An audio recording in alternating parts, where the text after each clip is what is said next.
Tudo da Canção Nova em um só lugar. Canção Nova Play. Boa tarde, estamos começando mais um programa Trocando Ideias. É uma alegria estar aqui ao vivo com vocês, né? Hoje, terça-feira. Eu sempre falo isso nos programas, estamos ao vivo porque o programa ele é ao vivo às terças ao meio-dia. Ele tem as reprises na madrugada, em alguns outros horários, mas ele acontece sempre às terças-feiras, ao vivo aqui direto de Cachoeira Paulista. Esse mês é um mês especial, estamos aí no mês das vocações, no mês missionário não, né? Porque nós somos missionários, mas cada um tem a sua missão aí também, mas no mês vocacional. E essa semana, de uma maneira especial, nós estamos aí com a Semana dos Clérigos, celebrando isso, né? O que seríamos de nós sem os nossos padres? Então, que nós peçamos mesmo ao Senhor que mande operários para a messe. Precisamos de muitos sacerdotes para evangelizar não só o Brasil, mas o mundo. Estamos aqui de volta, professor, firme e forte nesse friozinho, né? Mas bem-vindo. Aí, bom, uma chuva boa, numa época da seca, né? Não, eu não reclamo da chuva não, porque estava feia a coisa, né? Mas acabar com essas queimadas todas pelo Brasil aí, né? Muito, muito. Nós estivemos no Paraná agora, no período de descanso, o Cleto e eu, e várias pessoas da agricultura, né? Graças a Deus. Sofrendo por causa da seca e tudo. Então, graças a Deus, né? Vamos lá, Deus está mandando a chuva para nós e que sejam chuva de bênçãos também, porque afinal de contas, hoje ela está aqui conosco, Celiane Inês, a Mama, me está de aniversário hoje, gente, a Celiane.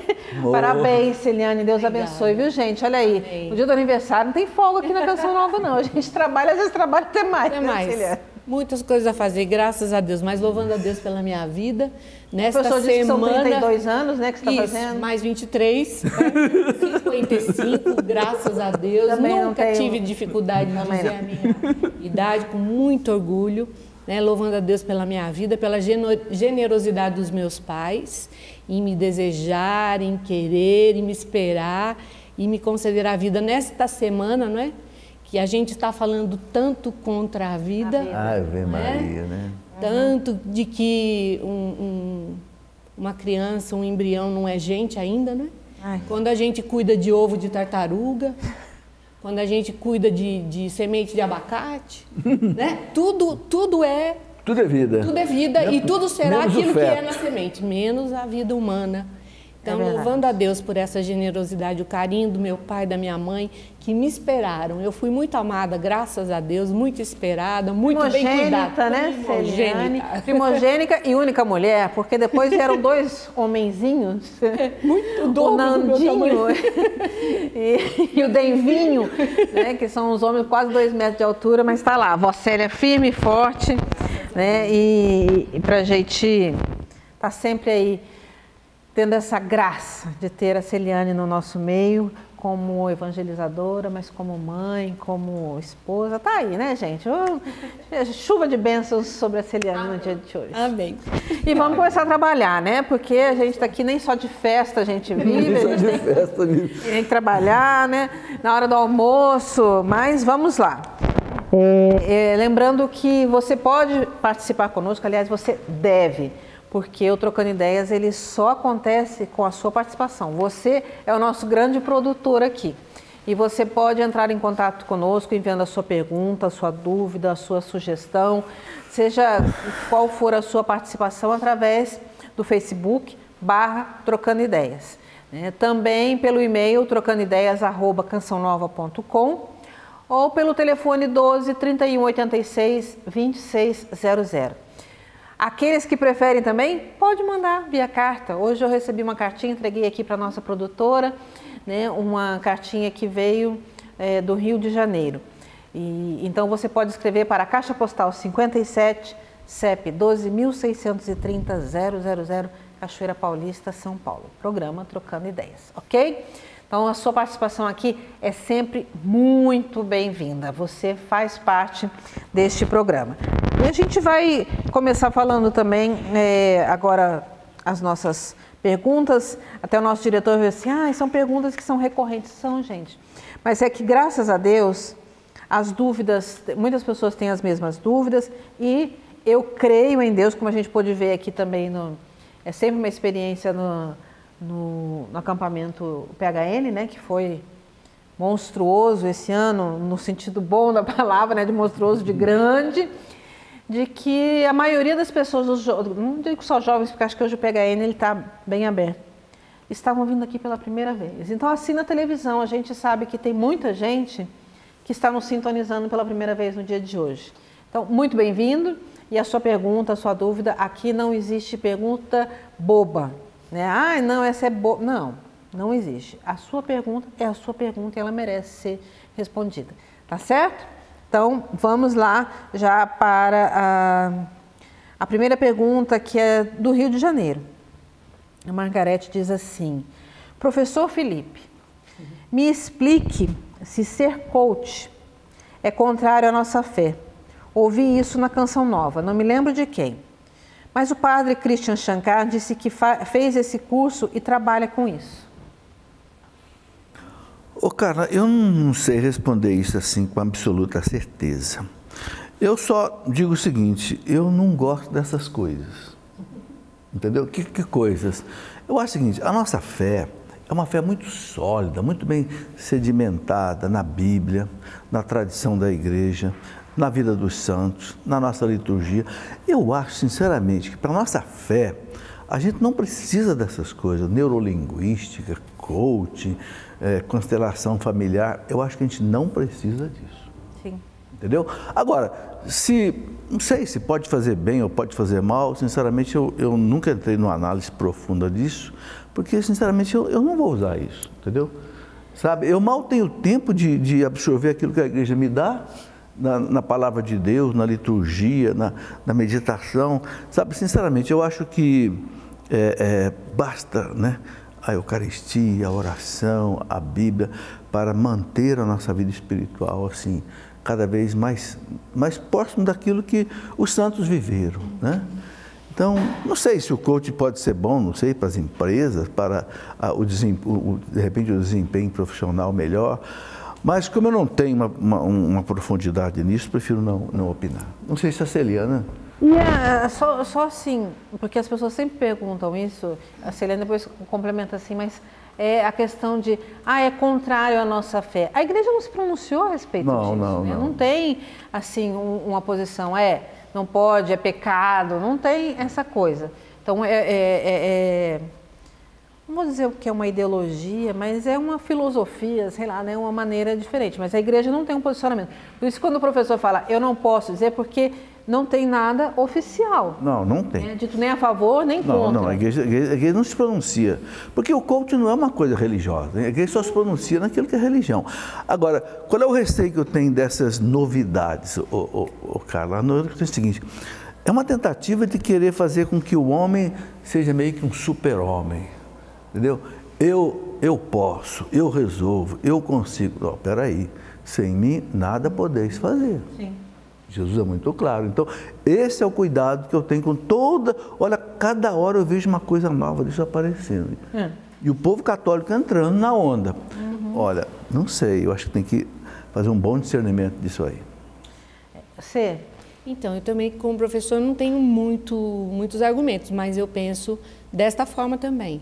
Que pouca coisa que a gente escuta quando a gente faz algum curso profissionalizante, muito do que eles trazem é a própria palavra de Deus. Então, a regra de ouro para nós é fazer para os outros aquilo que a gente gostaria que fizesse para a gente. E isso vem da palavra de Deus, minha gente. Então, eu acho que fico correndo atrás de tantas outras coisas quando nos basta o encontro pessoal com Jesus, porque Ele de fato nos faz uma nova criatura, né? O que mudou a minha vida foi saber que Deus me amava na minha adolescência, o amor de Deus me curou e me mudou. Para mim isso é a excelência, é a base, não é? Então, se a gente buscá-lo viver as Sagradas Escrituras, os mandamentos da lei de Deus, a gente não precisa de mais nada, não. A gente já tem muita coisa para lutar, buscar e a gente se vencer para ser melhor. Sempre acreditando que Deus é quem pode, né? Sim.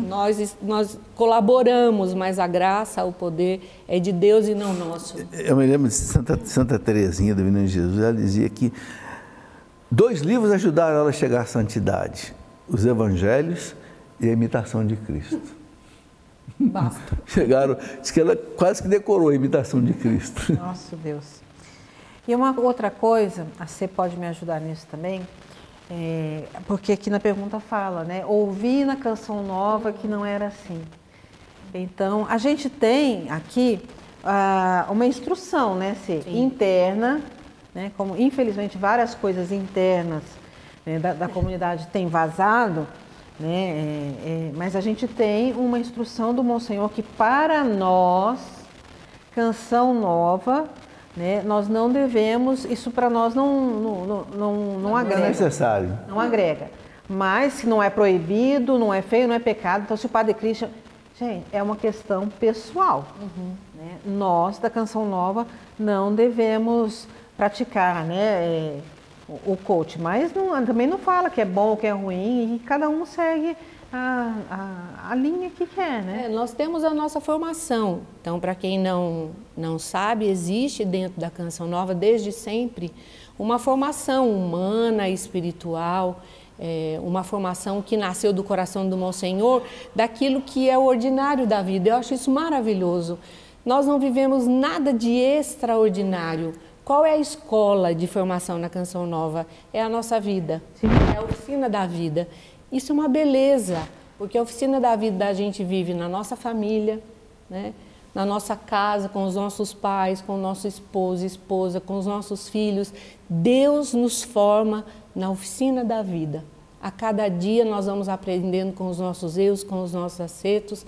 Graças a Deus a gente também tem na Canção Nova um formador. Sim, com vários subsídios da igreja e tudo. Exatamente, né? A gente já tem muita coisa, graças a Deus. Então, para nós basta, né? Para nós isso é o suficiente, nos basta. E a gente tem que pedalar, minha gente, correr muito pra dar conta. Atrás, de dar conta de tudo aquilo que já é a nossa formação. É verdade.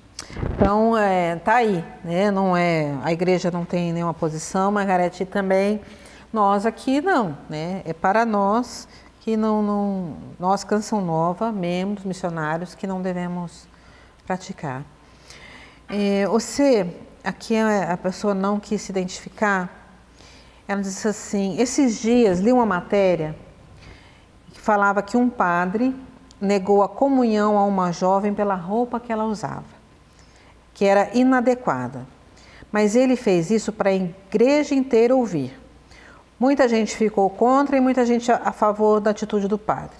Na sua visão, e segundo os ensinamentos da igreja, o padre estava certo ou não? Então, eu não sou padre, né, professor? Mas vamos lá.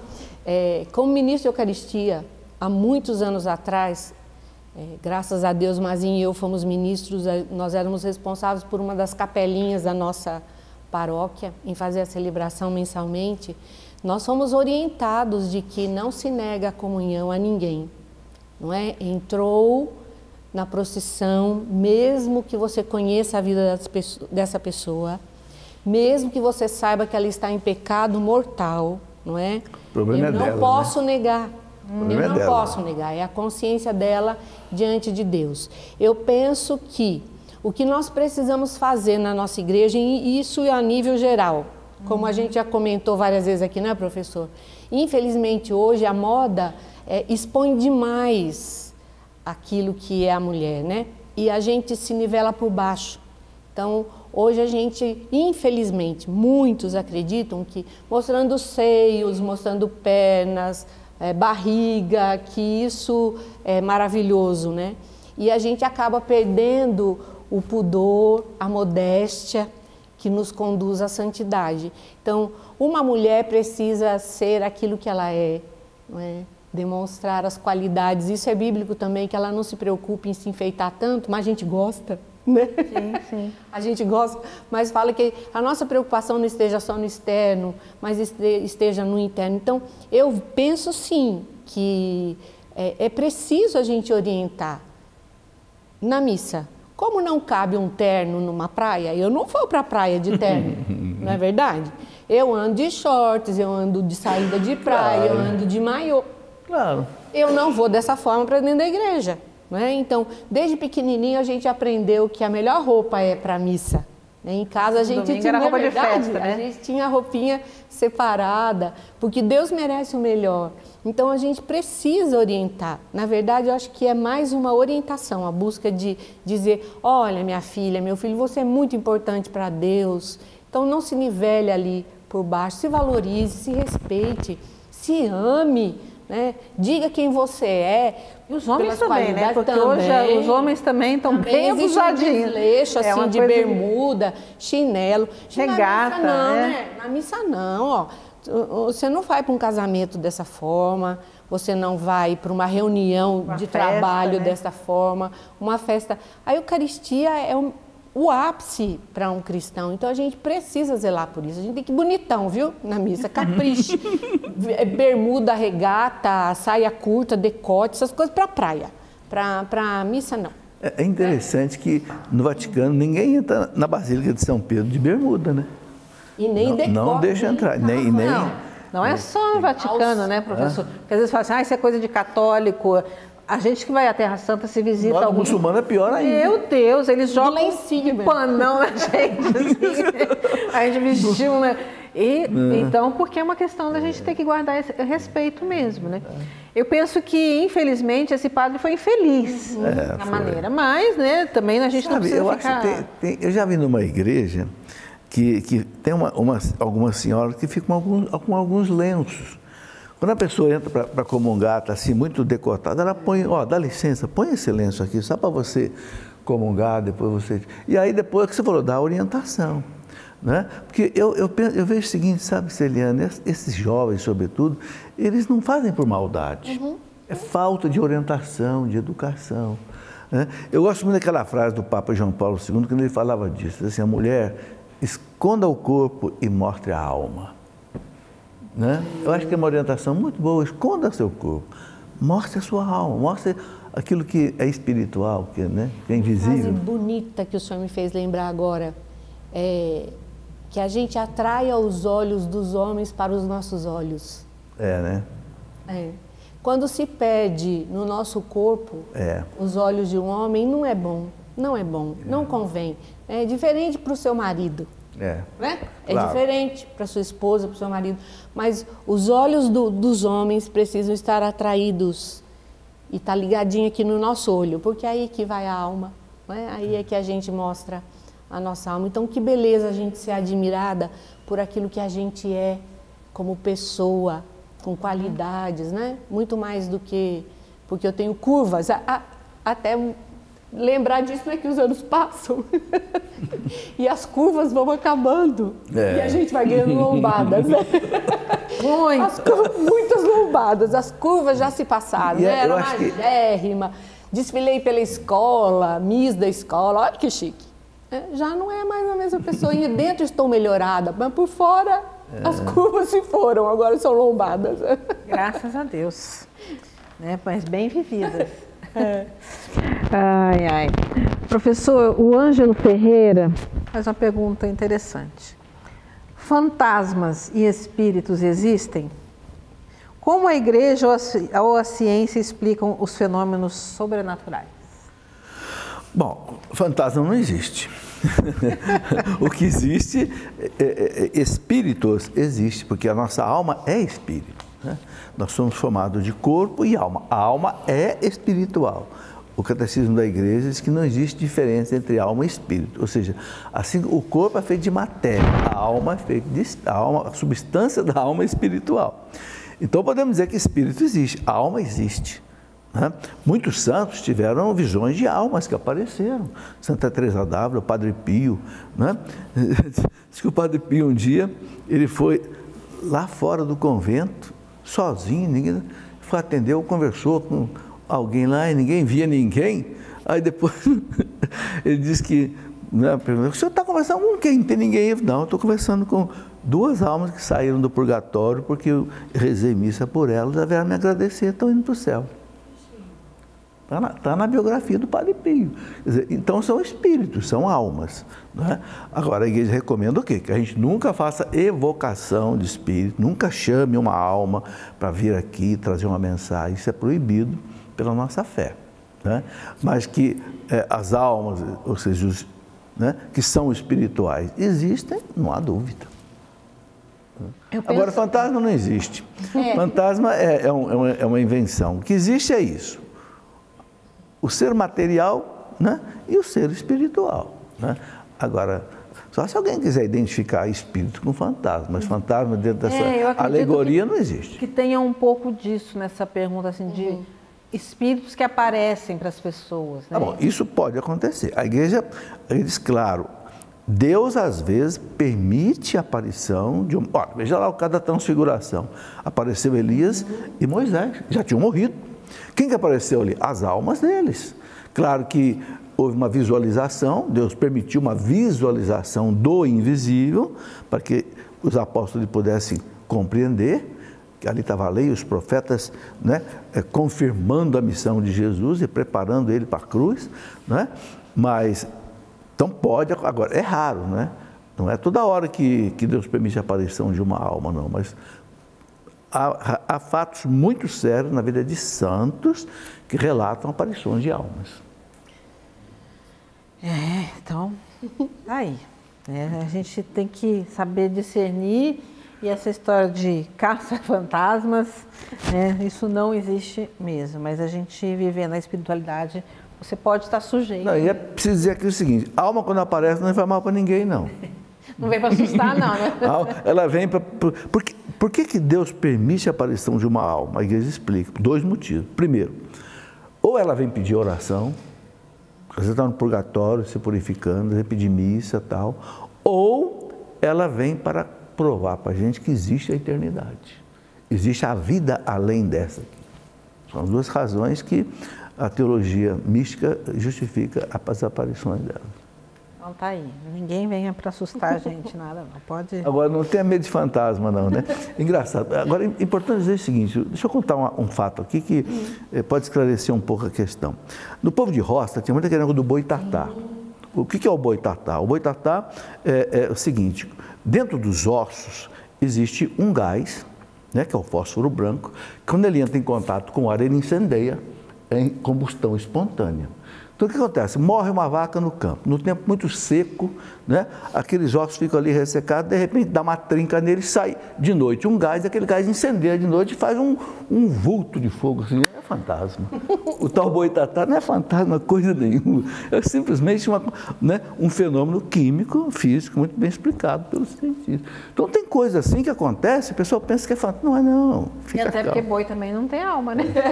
Porque a alma, quando ela aparece, ela se identifica. Eu sou fulano, eu vim aqui para isso. Não tem segredo. Ok. Celiane, já que você lembrou aí dos seus tempos de ministro da Eucaristia, vamos lá.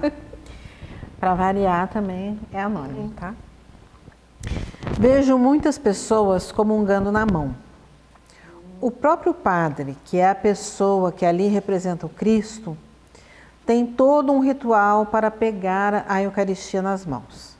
Por que nós, que às vezes nem estamos limpos, podemos pegar nas mãos e comungar? Isso não é errado? Qual é a posição da igreja? O professor vai me ajudar, né? Mas eu me lembro quando eu fiz a primeira comunhão, de fato era na boca. A gente não comungava na mão. Mas houve também naquela... O concílio aprovou. E também houve naquele tempo uma epidemia, eu me lembro disso. Eu era criança, chique, né? A gente... Não vem não. Desse tamanho, né? Não vem não. Eu era criança, não pequenininha lá em Barbacena, eu era em São Paulo, criança. No meu tempo. Na paróquia de São Judas Tadeu, coisa maravilhosa. Fiz minha primeira comunhão lá, com o Padre Zezinho cantando pra gente. Fala sério, tá vendo que chique? O Zezinho do nosso tempo. A paróquia deoniana. E no momento ele estava lá, então as primeiras músicas do Padre Zezinho a gente ouviu como catequista, né, catequizando-os na paróquia. E fiz minha primeira comunhão lá. Mas eu me lembro que foi pedido para a gente comungar na mão por causa de doenças que estavam acontecendo naquele momento. Sim, aí até que se transmitia, né, se desse a comunhão para a gente de boca em boca. Então eu não vejo nenhuma falta de respeito pelo pouco conhecimento que eu tenho. O professor vai completar isso com muito mais sabedoria e conhecimento, né? Porque se isso não fosse permitido, a igreja não nos orientaria. Claro. Se fosse um pecado, se fosse algo que desagradasse o coração de Nosso Senhor, a gente não faria. né?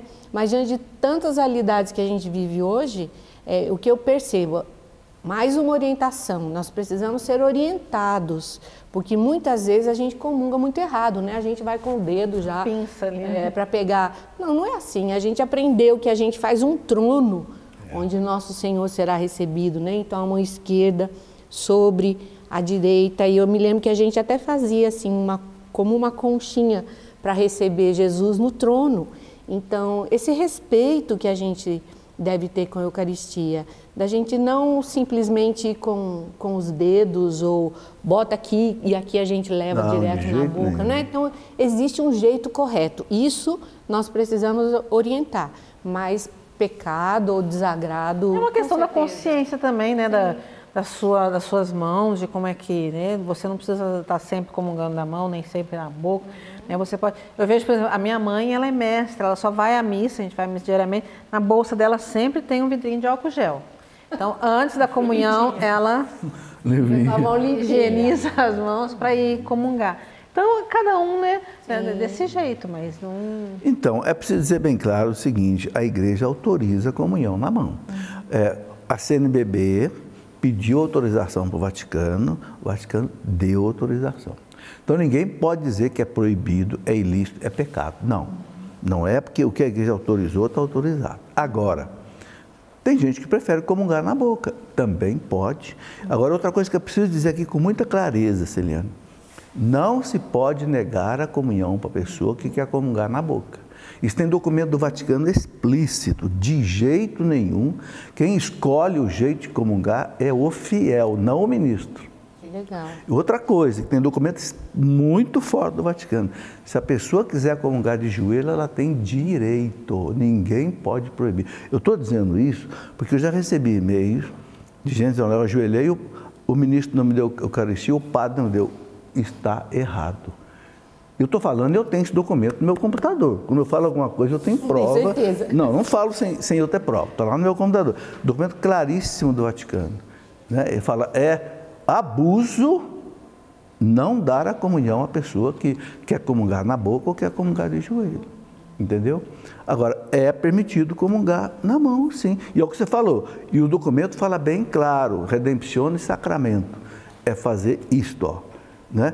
Pega a hóstia e comunga. Não pode fazer isso, lamber a hóstia. É desrespeito. Não.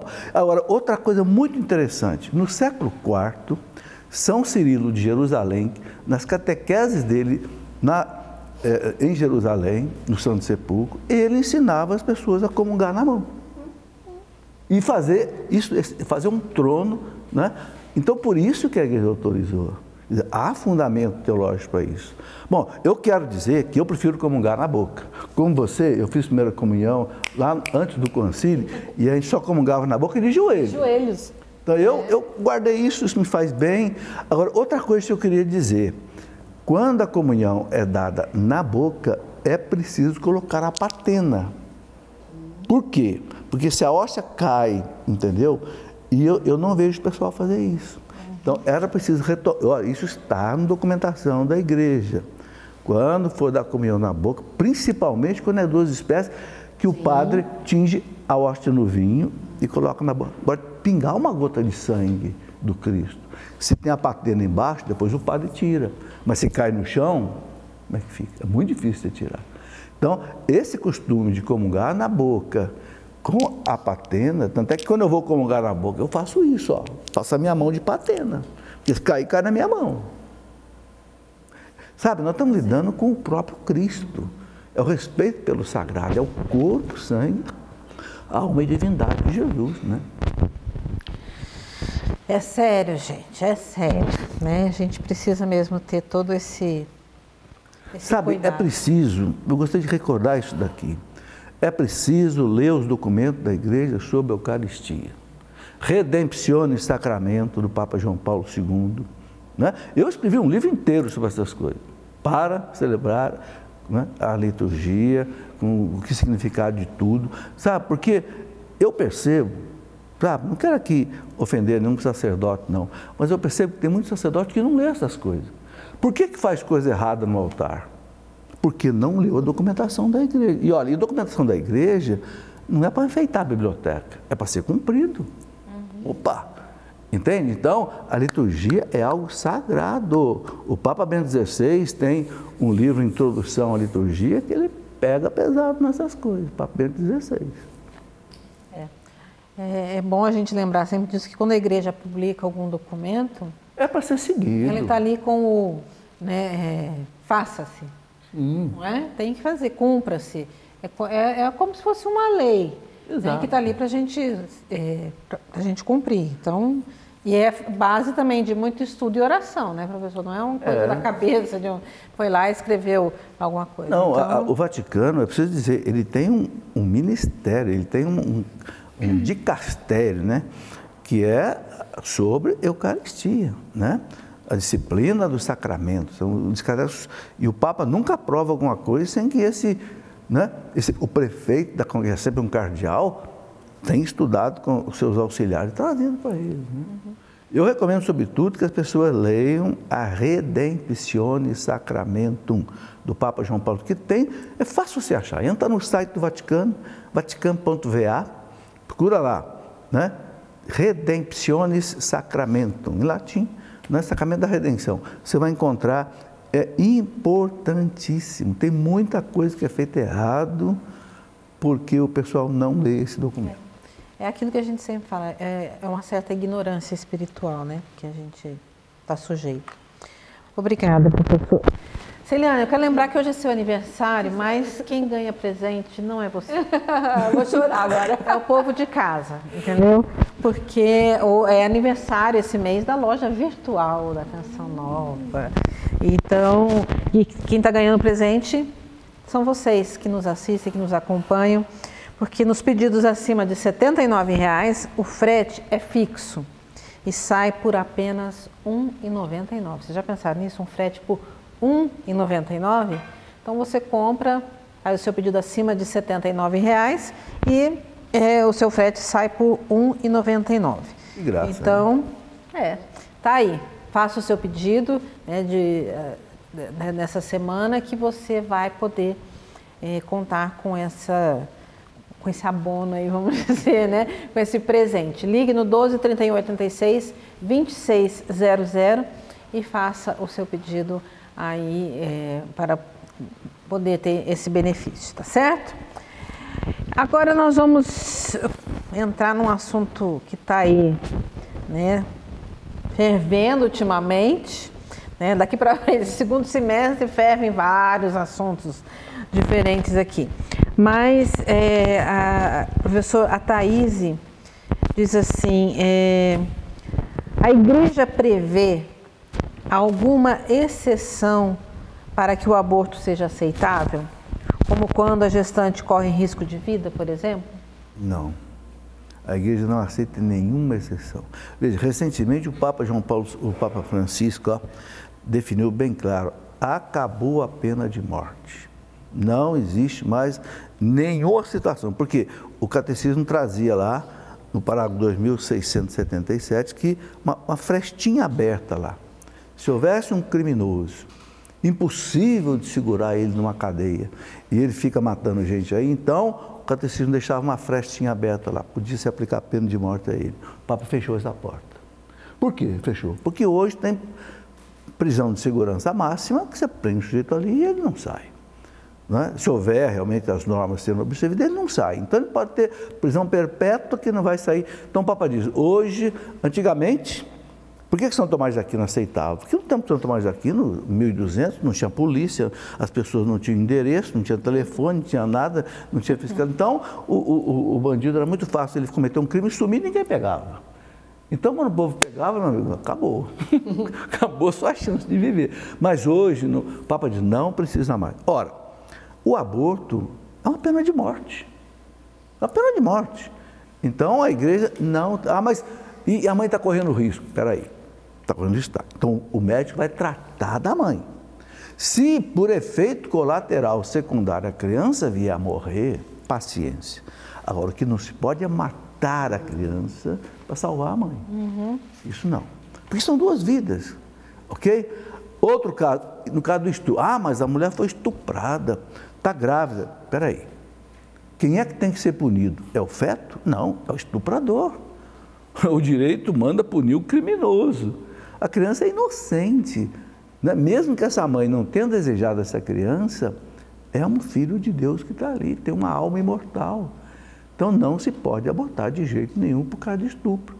E tem casos maravilhosos de mulheres que aceitaram a criança, criaram e depois amaram essa criança como um filho, porque é filho dela. Então, não tem exceção para o aborto, ok? Deve-se tratar da mãe quando a mãe está doente e tal, mas matar a criança deliberadamente, a gente não aceita isso. Então, não há, a igreja não abre exceção para o aborto. Em nenhum caso ele é permitido, certo? A Tatiane, ó, até fechou aqui, mas eu vou abrir para você. A Tatiane Tavares pergunta assim: sexo oral é pecado dentro do casamento? Porque fiz um curso de casamento, não sei se é de casamento ou se é de noivos, e o palestrante falou que vale tudo. É verdade? Pois é, o professor Felipe tem um excelente livro que fala sobre isso. Tem mesmo. E explica de maneira claríssima dentro daquilo que a igreja permite a nós. E eu também, quando fiz o meu curso de noivos, eu escutei isso. Que entre quatro paredes, aquilo que os dois estivessem de acordo poderia ser feito. Então eu preciso lembrar que nós somos gente, né? Que Deus nos criou e que existe os genitais que são complemento, que se completam ali. Existe o lugar certo, a forma certa, não é, de se fazer. Eu me lembro sempre do Padre Léo, quando fala disso, né? Também tem vários livros do Padre Léo que pode te orientar, o próprio documento da igreja, né? O catecismo tem... O catecismo fala, a teologia do corpo fala. O livro do Clédio da Carla. Olha, não falta literatura para a gente saber a respeito daquilo que nos é permitido ou não. O que constrói um casal? Eu me lembro disso, como se eu estivesse ouvindo a voz do Padre Léo agora dizendo que uma relação sexual nunca é neutra. Ou ela constrói o casal ou ela destrói o casal. Então, minha gente, nós somos filhos de Deus. Existe uma dignidade em nós para ser vivida. Então, o que nos constrói no nosso relacionamento sexual? E outra coisa, cada casal, sim. Não tem como eu impor para um outro casal, nem para minhas filhas, que estão todas casadas hoje, impor o meu jeito de viver o relacionamento sexual. Cada casal, nós precisamos ter os limites daquilo que é sadio, daquilo que é coerente, daquilo que é prudente, daquilo que nos constrói como pessoas.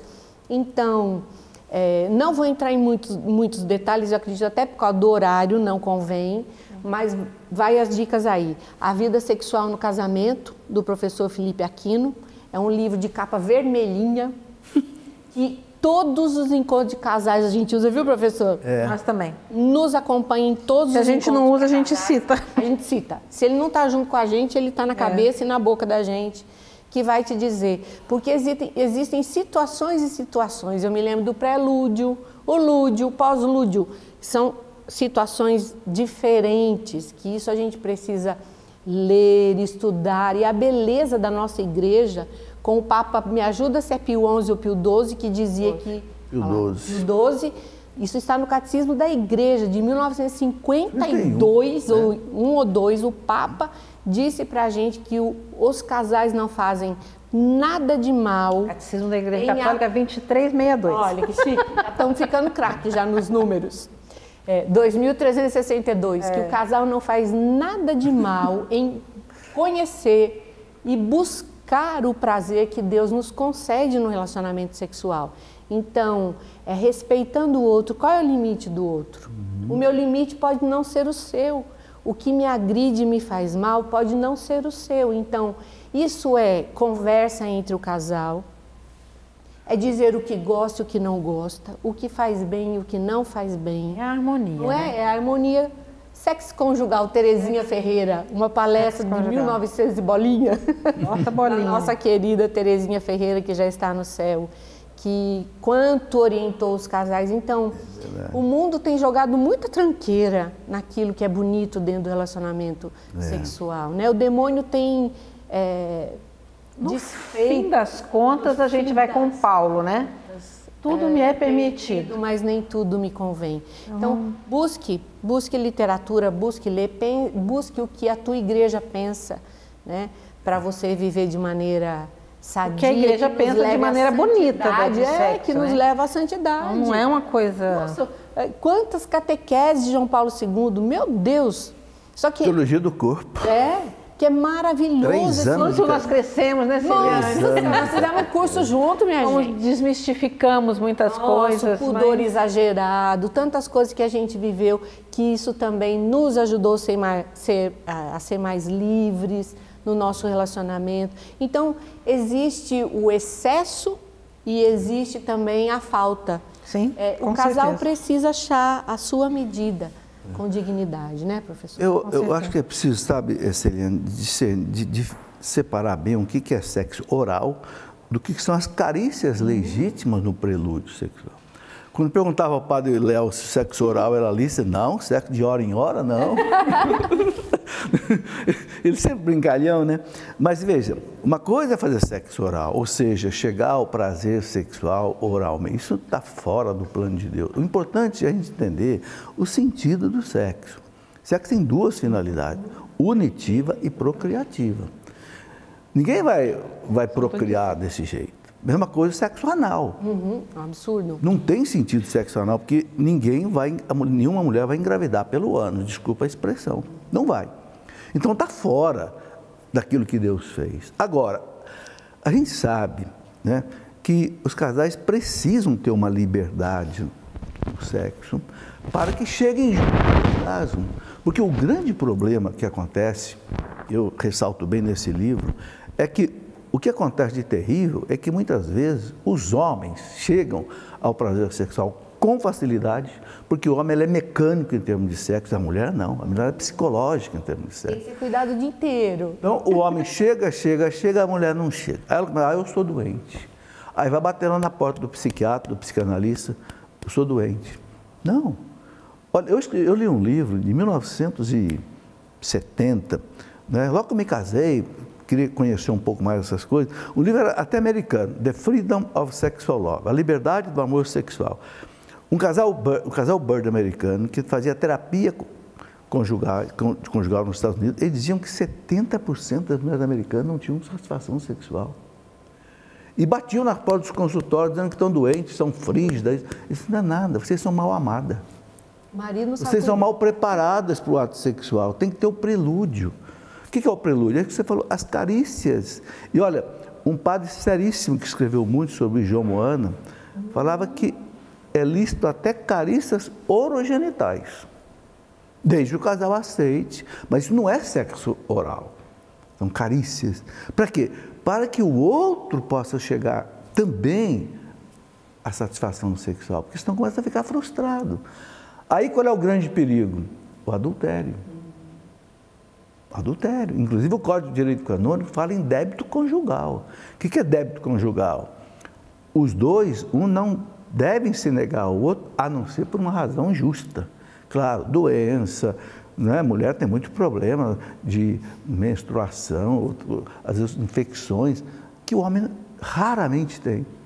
Então, é uma coisa delicada que precisa ser levado com muito carinho, porque, sabe, muito desajuste conjugal acontece por causa da vida sexual.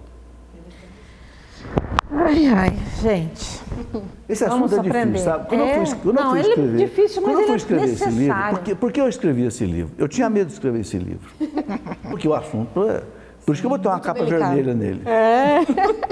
Porque eu comecei a receber uma porção de perguntas. Professor, eu sou católico, sou cristão, não quero ofender a Deus. O que eu posso, o que eu não posso fazer no ato sexual? Eu falei, ai meu Deus, o que eu vou dizer para essa pessoa? E a igreja não fala quase nada.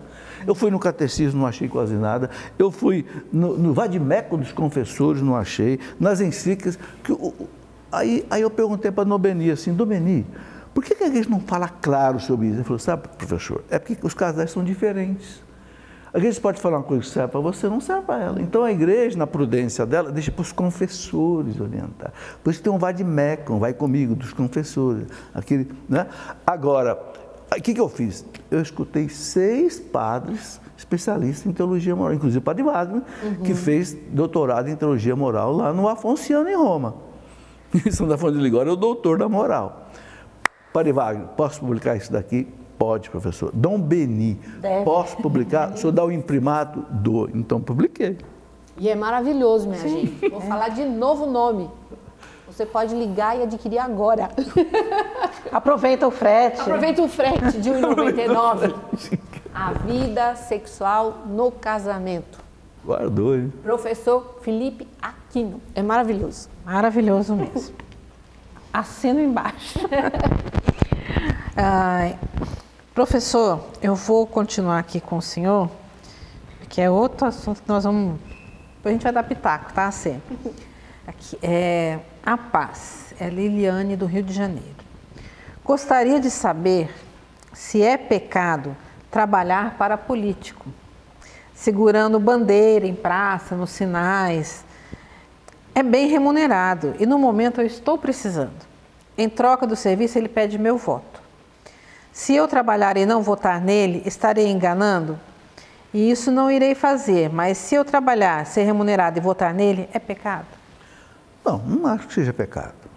Se ela está fazendo uma coisa que não está ofendendo ninguém, né? Eu nunca vi a igreja colocar nada que seja pecado nessa conotação. Né? Toda a teologia moral, por exemplo, que está no catecismo da igreja, não coloca isso. Quer dizer, uma coisa que precisa ficar bem claro para nós é que a igreja é a favor da política. Sim. O Papa Francisco, esses dias, fez um pronunciamento muito claríssimo. Ele falou assim, a política está suja. Sim, mas está suja por quê? Porque nós católicos não levamos para dentro dela o espírito evangélico? Nós não podemos fazer como Pilatos, ele falou, lavar as mãos e deixar... Não! O Papa diz assim, nós temos que nos meter na política, trabalhar na política, se envolver na política. O Papa Francisco fala isso. Agora, a política tem o seu jeito de viver. O candidato tem que apresentar. Se apresentar, então tem outdoor, tem bandeira, tem tudo. E tem que ter gente para fazer isso. Então, eu não vejo pecado nenhum nisso aí. Ok? A menos que o candidato seja um candidato que realmente não seja recomendado pela sua ficha suja, né? Agora, hoje, graças a Deus, tem um projeto Ficha Limpa que está barrando isso. Mas, realmente, se é um candidato, né?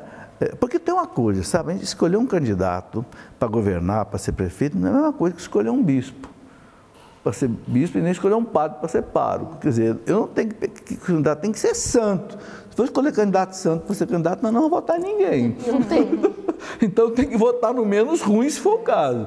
Se você acha que ninguém presta, vote no menos ruim. Pelo amor de Deus, não vote em branco.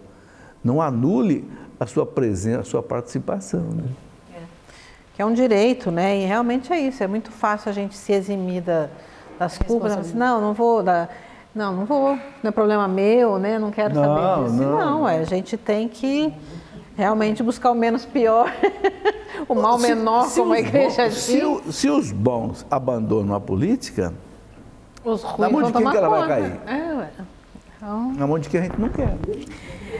Ai, Jesus. Nós vamos agora acompanhar a pergunta que é feita para Dom Orlando Brandes. Então, lembrando que Trocando Ideias sempre tem uma pergunta enviada por um telespectador que é respondida por Dom Orlando Brandes, que é arcebispo de Aparecida. Então, aqui perto de nós, no Santuário Nacional, né, está ali a sede da Arquidiocese de Aparecida. E Dom Orlando responde uma pergunta de um telespectador, que hoje não quis se identificar também. Mas a pergunta é a seguinte: me casei com um adventista e não deu certo. Fomos casados por um pastor da igreja Assembleia. O casamento é válido? O que eu faço? Provavelmente esse seu casamento não foi válido, porque é uma realidade de 3 religiões. Você é católica, casou com um adventista e diante de um pastor da Assembleia. Por isso, está precisando aí saber é se o seu companheiro era batizado ou não era batizado, e provavelmente vocês não pediram a dispensa do impedimento de mista religião, quer dizer, um católico casar-se com adventista, poderiam ter feito, ou se ele não era batizado, pedir então também a dispensa da disparidade de culto, quer dizer, um era batizado, outro não. Então há muita probabilidade, quase uma certeza moral, de que o seu casamento foi nulo. E o que fazer? Dirigir-se à secretaria da sua paróquia. Lá a secretária tem todas as orientações para lhe dizer os passos a serem dados, os documentos a serem apresentados e orientar então as suas futuras decisões. Deus te abençoe, filha. Tá aí, obrigada, Dom Orlando. E a gente sempre recorda que isso que o Dom Orlando falou, né, professor? E a gente sabe que a igreja, ela abre essa possibilidade de casamentos mistos, mas tem que ser acompanhado, né, realmente pelo bispo e pelo responsável da outra igreja. Então é uma coisa aí de comum acordo para que também seja dentro da Igreja Católica o casamento e que ele seja celebrado ali, né, dentro dos ritos católicos, para ser considerado o sacramento. Agora, se não aconteceu, por um lado, louvado seja Deus, você tem a oportunidade aí, né, de procurar uma pessoa e celebrar aí o seu casamento dentro da Igreja Católica, mas desde que você tenha a sua convicção, né? Então, tá aí a nossa orientação. Também, né, só acrescentando aí, quem sou eu, né, para acrescentar Dom Orlando, mas para a gente às vezes traduzir em miúdos, né, porque às vezes não se entende muito bem. Mas é isso, gente. A gente só pode dizer que casar é muito bom, né, Celiane? Muito bom. Tem todas as dificuldades, né, professor? Não é um mar de rosas, não, mas é bom. A gente... Foi Deus quem fez. Foi Deus quem fez. E com Deus tem jeito. Verdade. Tudo que Deus fez é bom. Então, tá aí, né? Hoje a nossa temática foi mais para essa linha de casamento e tudo mais.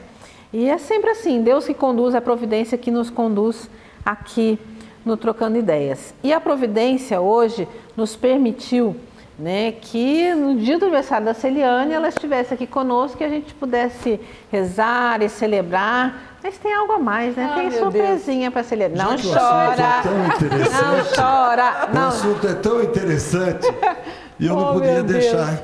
Nossa, ele está até com roupa de missa hoje, Celiane. Roupa de missa, claro.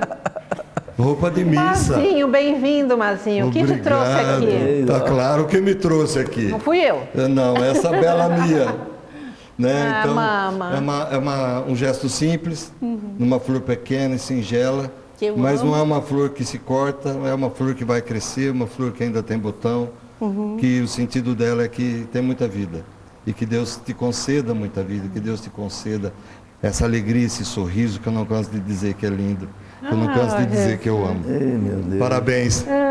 Obrigada. Tá com inveja? Uma inveja santa. Amigo. Inveja Minha santa. amiga. Tá aí Rafaela, Jéssica, Samara, Isso. Ricardo, Rafael? Tiago e Rafael. Isso. Tô vendo aqui os... gente. Então, parabéns aí aos filhos, as filhas, genros e todos nós. E vamos celebrar a vida, Cê. Deus te conceda mesmo. Amém. Muita graça, muita vida pela frente, porque, vocês dois estão merecendo, hein? Amém.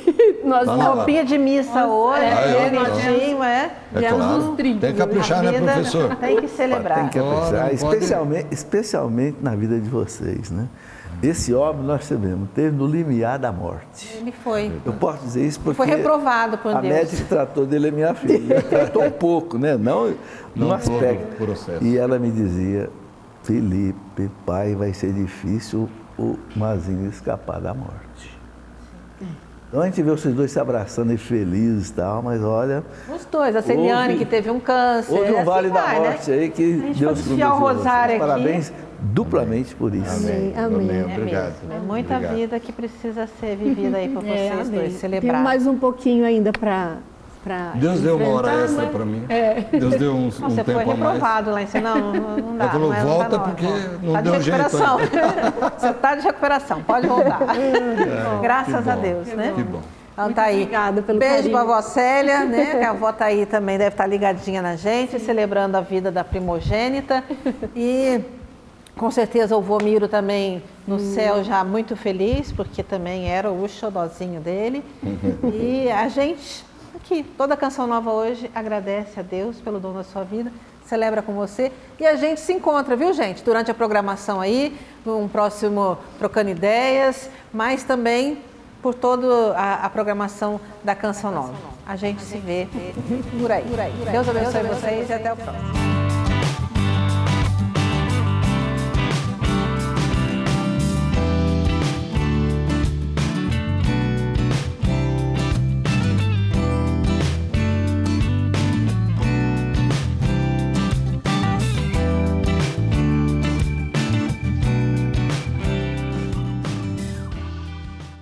Tudo da Canção Nova em um só lugar. Canção Nova Play.